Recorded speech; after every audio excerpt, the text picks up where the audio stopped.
Hello guys, कशा आहात सगळे? तर आजची माझी ऑर्डर आहे, माझ्या वहिनीने मला दिली आहे. सो बघूयात काय काय आहे. सो तिने मला 4 हेडबँडची ऑर्डर दिलेत. त्याच्यामध्ये लाईट ब्लू आणि ऑफ व्हाईटचं कॉम्बिनेशन आहे आणि लास्ट पर्पल आणि ऑफ व्हाईटचं कॉम्बिनेशन आहे.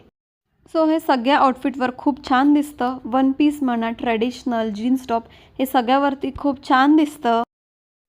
सो तुम्हालाही असं क्यूट हेअरबँड हवा असेल तर मला DM करा आणि तुमची ऑर्डर प्लेस करा. सो गाईज, तुम्हाला माझी व्हिडिओ कशी वाटली हे कमेंट करून मला नक्की सांगा. सो मंडळी, तुम्ही कसली वाट बघताय? अशा छान छान व्हिडिओज बघण्यासाठी माझ्या पेजला फॉलो करा. लाईक कमेंट करायला विसरू नका आणि माझ्या व्हिडिओजला जास्तीत जास्त शेअर करा, लाईक करा आणि माझ्या बिझनेसला सपोर्ट करा. सो अशा हेअरबँड्समध्ये खूप सारे कलर्स अवेलेबल आहेत. त्याचाही व्हिडिओ मी लवकरच आपल्या पेजला अपलोड करेल. Till then bye.